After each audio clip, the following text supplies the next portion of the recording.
नमस्कार दोस्तों, कहानियों की श्रृंखला में आज सुनेंगे मालती जोशी जी की कहानी मेरे कत्ल में तुम्हारा हाथ था। लेकिन उससे पहले मेरा आपसे विनम्र अनुरोध है कि अगर मेरे द्वारा सुनाई हुई कहानियाँ आपको अच्छी लगती हैं तो मेरे चैनल को सब्सक्राइब ज़रूर करें, लाइक करें और अपने दोस्तों और परिचितों में शेयर भी करें। बेल आइकन दबाना बिल्कुल भी ना भूलें। आज सुनिए मेरे कत्ल में तुम्हारा हाथ था। खाना खाते हुए भैया ने पूछा, शाम को तुम्हारा कोई खास प्रोग्राम तो नहीं है? नहीं तो क्यों? सोच रहा था मेरे साथ बीना भाभी को देखने अस्पताल तुम भी चलती। क्यों, बीमार है क्या? और हो भी तो मैं नहीं सोचती कि मेरा जाना ज़रूरी है। हम लोगों के संबंध कभी भी मधुर नहीं थे। फिर भी शीतल, तुम्हें जाना चाहिए, भाभी ने कहा। वे सचमुच बहुत बीमार हैं। अगली बार आओ तो शायद उन्हें देख भी ना पाओ। यूं ही दिल में मलाल बना रहेगा। मलाल तो खैर मुझे क्या होना था, पर भैया की खातिर हाँ करनी पड़ी। प्रमोद भैया भले ही भैया के दोस्त थे, पर दोनों में सगे भाइयों जैसा प्यार था। प्रमोद भैया की शादी से पहले दोनों घरों में भी खूब अपनापन था, पर बीना भाभी के आगमन के साथ सब बदल गया। उनके खून के रिश्ते ही बिखर गए तो हमारी क्या बिसात थी। पर हाँ, भैया लोगों की दोस्ती वैसी ही बनी रही। बहुत बेमन से मैं भैया के साथ अस्पताल गई थी, पर वहाँ जाकर जो देखा उसके लिए मानसिक तौर पर बिल्कुल तैयार नहीं थी। बीना भाभी तो बिल्कुल पहचानी नहीं जा रही थी। एक समय अपने रूप के लिए, रौब दाब के लिए, नफासत और आभिजात्य के लिए प्रसिद्ध महिला का कहीं अता पता न था। सामने पलंग पर उनकी छाया भर थी। भाभी देखो, आपसे मिलने कौन आया है, भैया ने अतिरिक्त उत्साह के साथ कहा। भाभी ने धीरे से आंखें खोली। मुझे पहचानने में उन्हें थोड़ा वक्त लगा। फिर उनके श्रीहीन चेहरे पर परिचय की हल्की सी मुस्कान उभरी। छीण स्वर में बोली, ओहो, ननंद रानी आई हैं। कैसी हो शीतल? मैं ठीक हूँ भाभी, आप कैसी हैं? मैंने एक बेतुका सा सवाल किया। देख तो रही हो, उन्होंने फीकी हंसी के साथ कहा और फिर आवाज़ दी, मोहित इधर आओ बेटे। खिड़की के पास गुमसुम सा बैठा युवक पास आया। बुआ को प्रणाम करो बेटे, ये शीतल बुआ हैं, जया बुआ की सहेली हैं। उसने चुपचाप मुझे और भैया को प्रणाम किया। ये बड़ा वाला है? नहीं, रोहित तो कॉलेज गया है। उसकी एमबीए की क्लासेस शाम को लगती हैं। दिन में वह ड्यूटी देता है, तब इसका कॉलेज होता है। क्या कर रहे हो? मैंने मोहित से पूछा। जी, बीई इलेक्ट्रॉनिक्स। और बड़े ने क्या किया है? आईआईटी किया है, अब एमबीए कर रहा है। मेरे प्रश्नों का कोटा समाप्त हो गया था। दरअसल और बात करने के लिए कोई सूत्र ही नहीं मिल रहा था। जया मेरी सहेली थी, उसके हालचाल पूछ सकती थी, पर दोनों ननंद भौजाई में जो प्रेम था मैं जानती थी, इसलिए पूछते भी संकोच हो रहा था। वैसे भी अस्पताल में मेरा दम घुटने लगता है, मन भागूं भागूं करने लगता है। इसलिए जैसे ही भैया ने चलने का प्रस्ताव किया, मैं एकदम उठ खड़ी हुई। अच्छा भाभी, अब चलती हूँ। अब आप जल्दी से ठीक हो जाइए। ठीक तो अब क्या होना है, पर तुम आई, अच्छा लगा।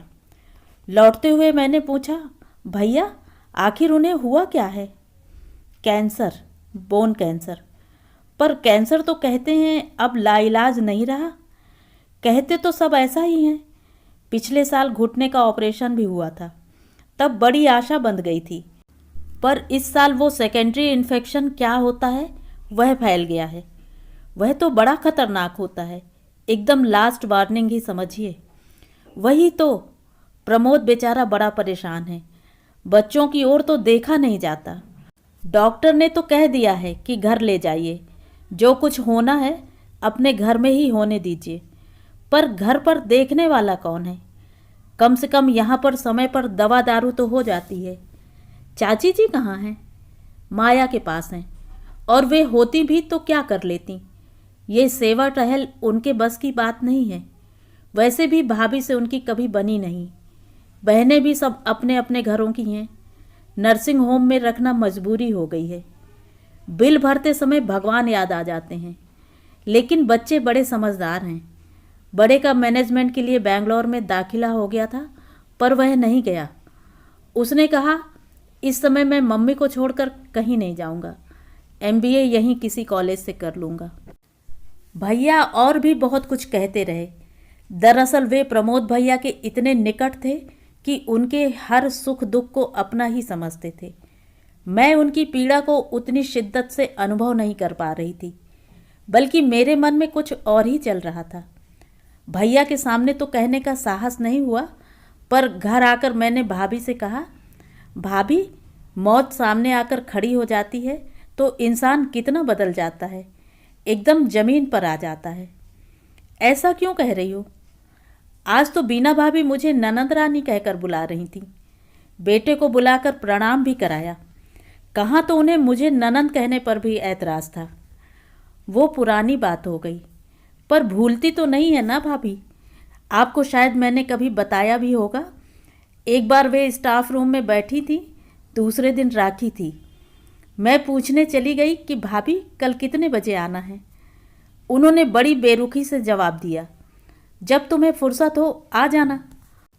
और जैसे ही मैं कमरे से बाहर हुई, अपनी सहकर्मियों से बोली, घर में 3 मौजूद हैं, फिर भी हमारे साहब का मन नहीं भरता। दोस्त की बहन से भी राखी बंधवाते हैं।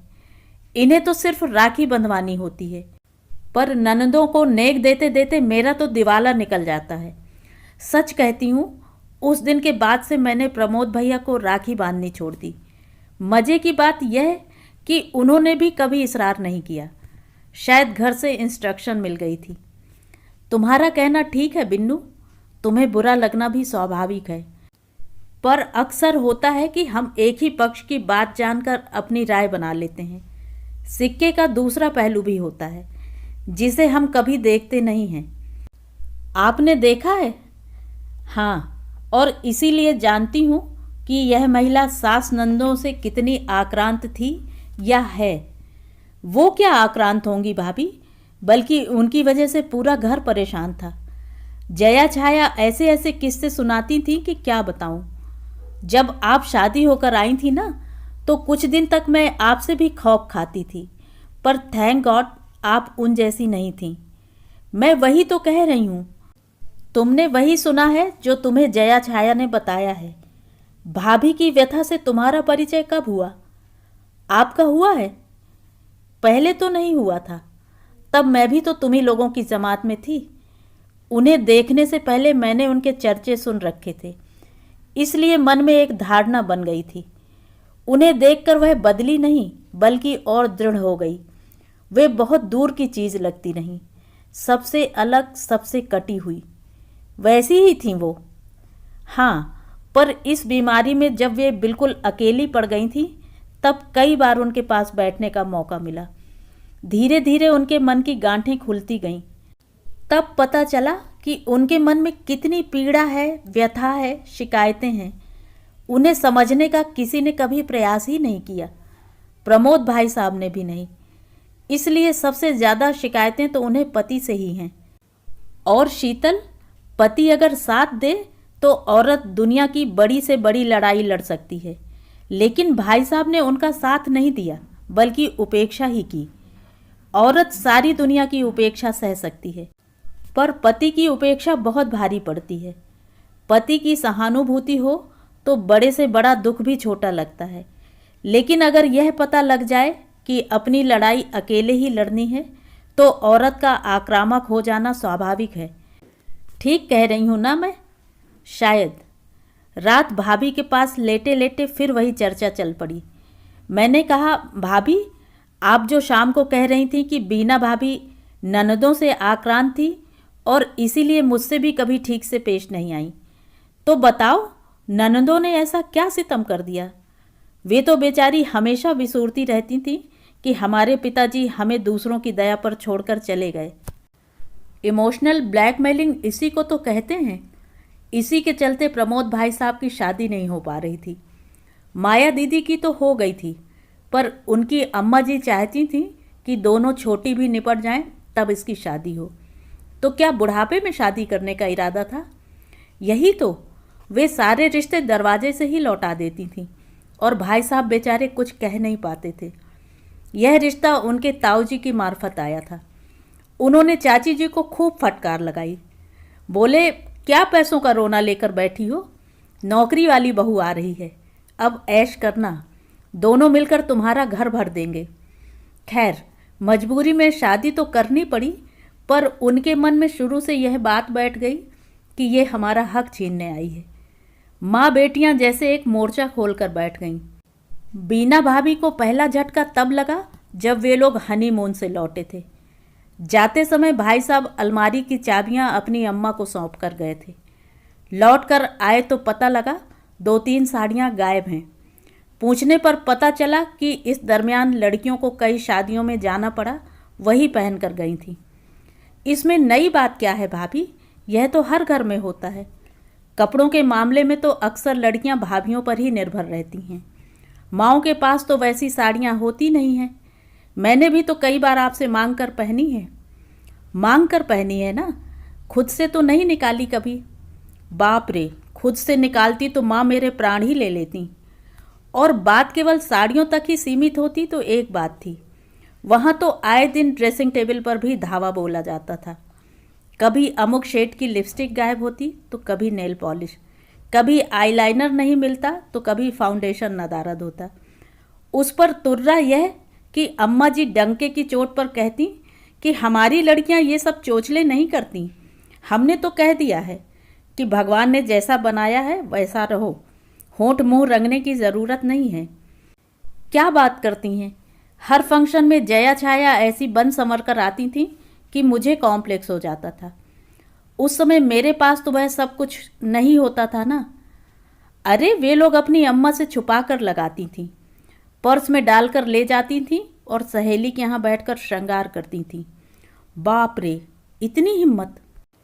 थीं तो वे लोग हिम्मत वाली, इसमें कोई शक नहीं, पर उनकी वजह से बीना भाभी तो बेचारी परेशान हो गई। पति की नाराज़गी के बावजूद उन्होंने अलमारी लॉक करना शुरू कर दिया, पर कमरा तो बंद नहीं कर सकती थी ना। बड़े अरमानों से अपना ड्रेसिंग टेबल सजाया था उन्होंने, पर हार कर महंगे प्रसाधन ताले में डाल दिए। मेज पर बस रोज़मर्रा की काम चलाऊ चीज़ें ही रखीं। इस बात की भी खूब आलोचना हुई। मेरी तो यह समझ में नहीं आता कि भाभी की अनुपस्थिति में वे कमरे में जाती कैसे थीं। हमारी तो कभी हिम्मत नहीं पड़ी। माँ का सख्त आदेश था, तभी तो उस छोटे से घर में भी हमें प्राइवेसी मिल गई थी। हर औरत चाहती है कि घर में उसका एक छोटा सा कोना हो। इस चाहने में गलत क्या है? पर उन लोगों ने इस बात का इशू बना लिया। अरे, वे लोग ऐसे ऐसे किस्से सुनाती थीं कि मुझे तो भाभी शब्द से ही खौफ होने लगा था।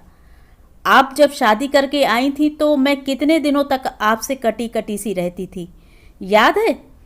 भाभी मेरी बात सुनकर हंसती। यही तो होता है, इधर उधर की बातें सुनकर हम अपनी राय बना लेते हैं, जो अक्सर गलत होती हैं। अरे हाँ, तुम्हें कमरे का किस्सा तो सुनाया ही नहीं। कौन सा? बीना भाभी का कमरा तो पंचायती कमरा बन गया था। जया छाया वहाँ बैठकर कैरम खेलती, म्यूजिक सुनती या पढ़ते पढ़ते बिस्तर पर ही सो जाती। कई बार बीना भाभी कॉलेज से लौटकर आराम करने को तरस जाती। एक बार तो गजब ही हो गया। कैसे? मैंने उत्सुकतावश पूछा। एक दिन वे कॉलेज से लौटी तो देखा भाई साहब सो रहे हैं। उन्हें आश्चर्य हुआ। आप आज ऑफिस नहीं गए क्या? तबीयत तो ठीक है? यूँ कहते कहते वे भाई साहब का माथा छूने ही जा रही थी कि लगा दरवाजे पर कोई है। देखा तो तीनों बहनें खड़ी मुस्कुरा रही हैं। तीनों? हाँ, माया दीदी भी उन दिनों आई हुई थी। भाभी को उन लोगों की यह हरकत बड़ी नागवार गुजरी, पर अपने को जब्त करके उन्होंने कहा, मैं ज़रा कपड़े बदल लूँ। और जैसे ही वे दरवाज़ा बंद करने को हुई, माया दीदी आंख मटकाकर बोली, भाभी, दरवाज़ा तो बंद कर रही हो, पर बच के रहना, भीतर तुम्हारे नंदोई लेटे हैं। क्या बात करती हैं? तुम्हें भी आश्चर्य हो रहा है ना शीतल? सोचो भाभी की क्या दशा हुई होगी। वे तो सन्न रह गईं। बड़ी मुश्किल से इतना ही कह पाई, नंदोई ये कब आए? इस पर माया दीदी ने कहा, आज सुबह ही तो आए हैं, रात भर के जगे हैं, उन्हें आराम कर लेने दो, कपड़े बाद में बदल लेना। भाभी बोली, बेशक आराम करें, पर मेरे कमरे में क्यों? इतना सुनना था कि अम्मा जी एकदम फट पड़ी। तो जमाई को कहाँ सुलाएं, बैठक में या हम बगल में लेकर लेटें? घर का सबसे अच्छा कमरा तो तुमने हथिया लिया है, अब मेहमान कहाँ उठे बैठेंगे, रसोई में? खूब चकचक हुई। माया दीदी बहुत रोईं कि मेरे पति का अपमान हो गया। उस गुस्से में उन्होंने साल भर तक इधर का रुख नहीं किया। भाई साहब अलग नाराज हुए कि तुमने बात का बतंगड़ बना दिया। माँ बहन के प्रेम में वे इतने अंधे हो गए थे कि उन्हें उनकी कोई बात गलत लगती ही नहीं थी। मैं तो सुनकर स्तब्ध रह गई। इस तरह के माहौल में कोई कैसे रह सकता है? छोटे घरों में भी मेहमानों को एडजस्ट किया जाता है, पर उसका भी एक तरीका होता है। आमतौर पर लोग नौ दंपति को डिस्टर्ब नहीं करते। हर रिश्ते की एक गरिमा होती है, मर्यादा होती है, उसका पालन ज़रूरी होता है। भाभी ठीक कह रही थीं कि हम लोग सिक्के का एक ही पहलू देखते हैं और राय बना लेते हैं, जबकि सच्चाई कुछ और ही होती है। जो लोग अपने दुखों का ढिंढोरा पीटते हैं, सहानुभूति बटोर लेते हैं, पर जो लोग चुपचाप सहन करते जाते हैं, वे गलतफहमी का शिकार होते हैं। बीना भाभी ने शायद सहने की हद कर दी थी, जिसे मन तो झेल गया पर शरीर नहीं झेल पाया। दोपहर को भाभी ने एकाएक पूछा, आज किसी सहेली के यहाँ मिलने नहीं जाओगी? किसके यहाँ जाऊँ भाभी, यहाँ हैं ही कितनी। जो 2-3 यहाँ ब्याही हैं उनके यहाँ तो हो आई हूँ, बाकी सब तो मेरी तरह बाहर ही हैं। पिक्चर जाओगी? पड़ोस की सुषमा से पूछती हूँ। पिक्चर देखनी होगी तो तुम्हारे साथ जाऊंगी, सुषमा को बोर नहीं करूंगी। चलो भाभी, आज यही करते हैं। भैया तो कल 9 बजे तक आएंगे ना, आज हम मस्ती करते हैं, पिक्चर देखेंगे, फिर कहीं खाना खाएंगे और देर रात घर लौटेंगे। मेरा उत्साह जैसे फूटा पड़ रहा था। इसी बहाने मैं भाभी को ट्रीट देना चाहती थी। भैया के सामने यह संभव ही नहीं था, पर उत्साह का लेश मात्र भी उनके चेहरे पर नहीं दिखा, बल्कि वह थोड़ी असमंजस में ही लगी। क्या बात है भाभी, एनी प्रॉब्लम? वे संकोच में भरकर बोली, सोच रही थी एक बार नर्सिंग होम हो आती, 3-4 दिन से गई भी नहीं हूँ। कल तुम जा रही हो, इसलिए कल भी जाना नहीं हो पाएगा। तो इसीलिए मुझसे पीछा छुड़ाना चाह रही थी? नहीं रे, सोचा घर में अकेली बोर हो जाओगी, आज तुम्हारे भैया भी नहीं हैं। अच्छा, अगर मैं साथ चलूं तो कोई हर्ज है? चलोगी? उन्होंने हुलस कर कहा। तब तो बड़ी अच्छी बात है, अकेले जाते वैसे भी अच्छा नहीं लगता, पर उस दिन तुम बड़े बेमन से गई थी, इसलिए पूछते संकोच हो रहा था। उस दिन प्रमोद भैया से भी मुलाकात हो गई, बड़े थके थके से लगे, पर मुझे देखकर बहुत खुश हुए। उनके साथ एक सुदर्शन युवक था। मैंने पूछा, ये रोहित है? नहीं, यह माया का बेटा है, सुनील। प्रणाम करो बेटे, ये तुम्हारी शीतल मौसी हैं। ये माया का बेटा है? पता है, बचपन में हम इसे गोलू कहते थे, खूब गोल मटोल था ना। अब तो इसके यहाँ भी एक गोलू आने वाला है। अरे, इसकी शादी भी हो गई। बच्चे कितनी जल्दी बड़े हो जाते हैं। बच्चों को देखकर ही तो पता चलता है कि हम कितने बूढ़े हो गए हैं, प्रमोद भैया ने कहा। सुनील ने बेसब्र निगाह घड़ी पर डाली और बीना भाभी से बोला, अच्छा मामी, मैं चलता हूँ, आप जल्दी से ठीक हो जाइएगा, अगली मुलाकात घर पर ही होगी। अच्छा बेटे, उन्होंने छीड़ मुस्कान के साथ कहा। अपने मम्मी पापा से नमस्ते कहना, नानी जी को प्रणाम कहना और बहू को मेरा प्यार देना। जी। और हम सबको प्रणाम कर वह बाहर निकल गया। प्रमोद भैया बोले, अभी तो तुम लोग हो ना यहाँ, मैं इसे छोड़कर अभी आता हूँ। उनके जाते ही भाभी ने पूछा, नानी जी क्या अभी वहीं जमी हुई हैं? मैं तो सोच रही थी सुनील उन्हें छोड़ने आया है। छोड़ने तो नहीं आया, पर कह रहा था कि मामा इन्हें जल्दी बुला लो, बहुत क्लेश कर रही हैं, सब लोग त्रस्त हो गए हैं। मतलब वही पुरानी आदत, कहीं सास बहू में लगाई बुझाई करती हैं, कभी माया को पति के खिलाफ भड़काती हैं, तो कभी बाप बेटे में अनबन करा देती हैं। छी, चाची जी को कम से कम बेटी के यहाँ तो संयम बरतना चाहिए। कहा ना छोटी, आदत से लाचार हैं वे। हम दोनों में तो लड़ाई कराती ही रहती थी, पर उन्होंने मेरे बच्चों को भी नहीं बख्शा। वो तो मैं सतर्क थी और बच्चे समझदार थे, नहीं तो एक दूसरे के जानी दुश्मन बन जाते। बोलते बोलते वे हाँफ गई थीं। थोड़ी सांस भरकर बोली, इतने दिन तक तो माया हमें उपदेश पिलाती थी, पर अब जब खुद पर पड़ी है तो उसे समझ में आ रहा है। वैसे भी उन्हें यहाँ आ जाना चाहिए, मैंने कहा। घर पर देखने वाला कोई नहीं है। बच्चे बेचारे अपनी पढ़ाई करेंगे कि घर देखेंगे। अरे वो नहीं है, यही अच्छा है। कम से कम लोग चैन से जी तो रहे हैं। आकर कौन सा तीर मार लेंगी। काम धाम तो उनसे कुछ होता है नहीं। जबान जरूर कैंची की तरह चलती रहती है। मेरा कलेजा तो पहले ही छलनी कर चुकी हैं। अब और सहने की ताकत नहीं है। वे थोड़ी देर चुप रहीं, फिर भीगी सी आवाज़ में बोली, आजकल उन्होंने नया ही राग अलापना शुरू किया है। कहती हैं, मुझे और मेरी बेटियों को जो दुख दिया है ना, वही सामने आ रहा है। कहते कहते उनकी आवाज़ भर्रा गई और आंखें छलछला आईं।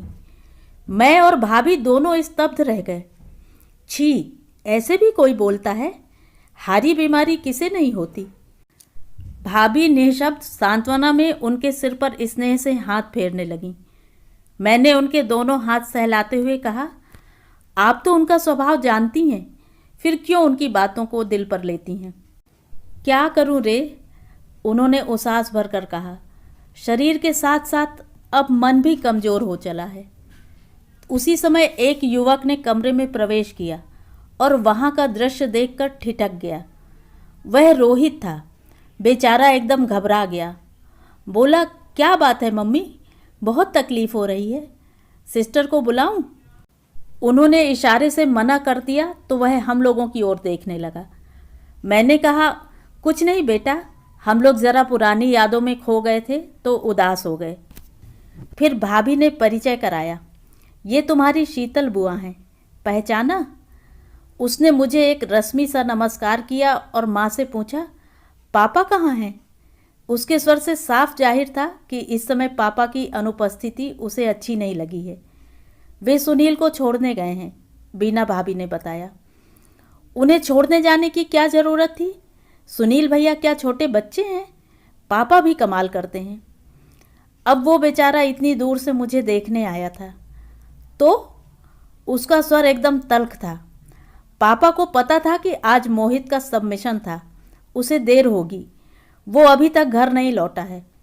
मेरा प्रोफेसर गुप्ता के पास अपॉइंटमेंट था, वो तो आपको दवाइयाँ देनी थी, इसलिए यहाँ आया हूँ, नहीं तो मैं सीधे क्लास ही चला जाता। अच्छा ही हुआ जो आ गया। पापा के भरोसे रहता तो आनंद ही था। उसके हर शब्द से रोष जैसे फूटा पड़ रहा था। भाभी ने शांत करते हुए कहा, रोहित बेटे, तुम्हारे पापा तो नहीं जा रहे थे, मैंने ही उनसे कहा कि वे हो आएं। हम लोग तो यहाँ हैं ही। और बेटे, तुम भी निश्चिंत होकर अपनी क्लास अटेंड करो। आज हमें घर जाने की कोई जल्दी नहीं है। तुम्हारे चाचा जी टूर पर गए हैं, घर में हमारा ही राज है। रोहित ने एक बार अपनी माँ की ओर देखा।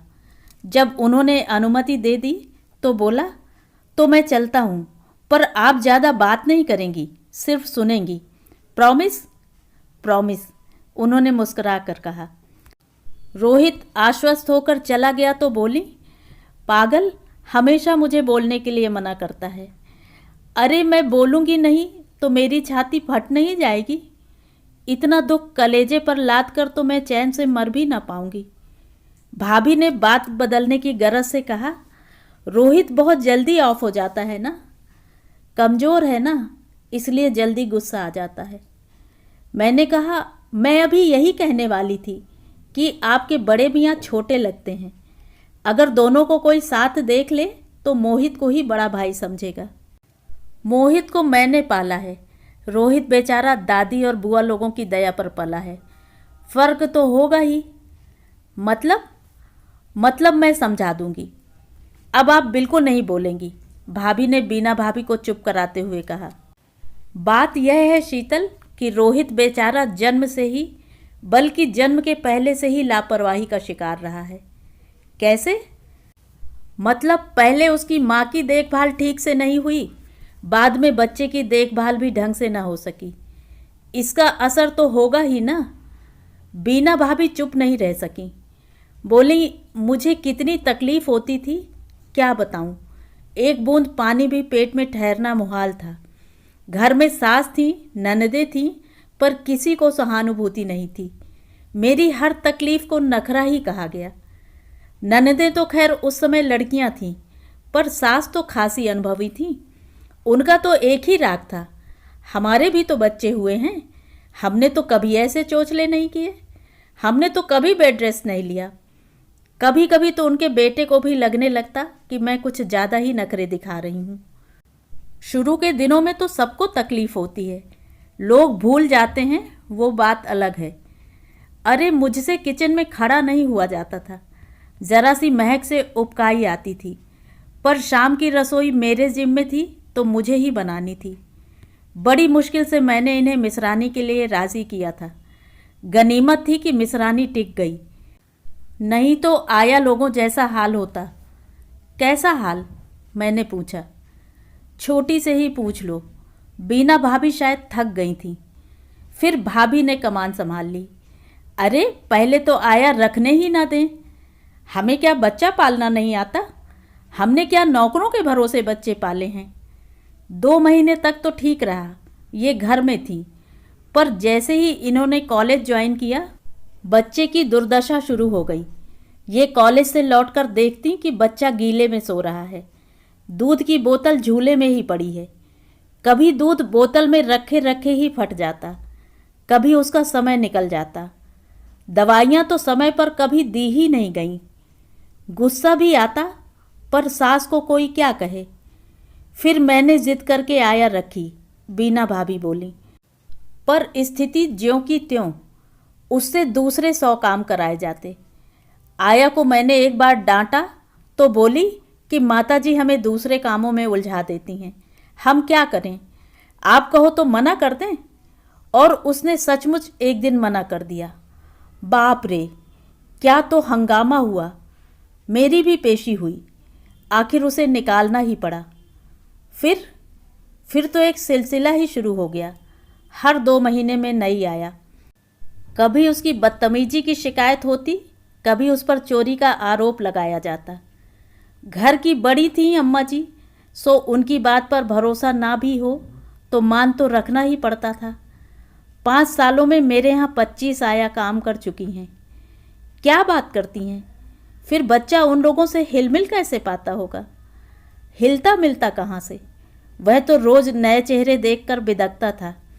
दिन भर दादी या बुआ की गोद में चढ़ा रहता।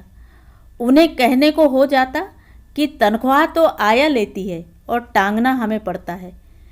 चिड़चिड़ा और रोतला हो गया था रोहित। उसे चुप कराने के लिए हाथ में कुछ भी पकड़ा दिया जाता, जिससे उसका पेट खराब हो जाता। जुकाम तो कभी ठीक होता ही ना था। ऐसे में आपका नौकरी करना तो बहुत मुश्किल रहा होगा। अरे मैं तो बार बार कहती थी कि मुझे नौकरी छोड़ने दो, नहीं तो मेरा बच्चा मर जाएगा, पर ये हर बार हाथ जोड़ लेते। कहते कि मेरी बहनों की शादी हो जाने दो, फिर चाहे दूसरे दिन घर में बैठ जाना। और आपने वही किया। बिल्कुल 6-6 महीने के अंतराल से जया छाया की शादियां हुई थी। मैंने जया की शादी के तुरंत बाद इस्तीफ़ा दे दिया। जया की शादी में मैं तो आई भी थी, मैंने कहा, फिर कुछ दिन माँ के पास रही भी थी। जब आपके इस्तीफ़े की चर्चा चली तो चाची जी ने माँ से पता है क्या कहा था? इतने दिन तक घर में 2-2 नौकरानियाँ थीं, इसलिए गाड़ी चल रही थी। अब किसके भरोसे नौकरी करेगी? हाँ, उन्होंने तो यही प्रचारित किया था, लेकिन ये बहुत नाराज़ हुए। बोले तुमसे इतना भी सब्र नहीं हुआ, देख तो रही हो गले तक कर्ज में डूबा हुआ हूँ।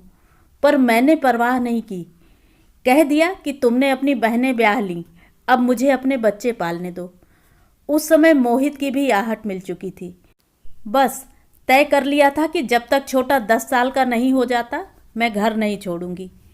भाभी बोली, शीतल, इन 10 सालों में इन्होंने क्या मेहनत की है, तुम देखती तो आश्चर्य करती।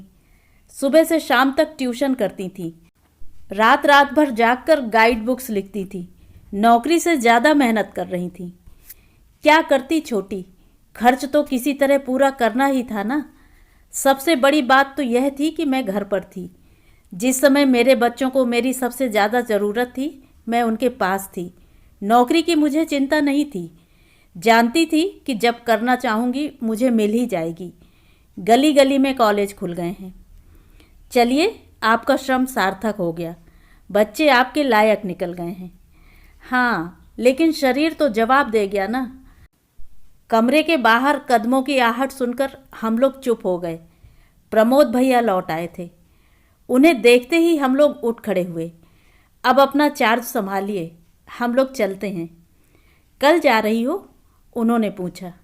हाँ, इसीलिए तो मिलने चली आई। अच्छा किया, भाभी बोली। अगली बार आओ तो शायद मुलाकात ना होगी। क्यों? आप कहाँ जा रही हैं? और ऐसे कैसे चली जाएंगी? बेटों की शादी नहीं करेंगी?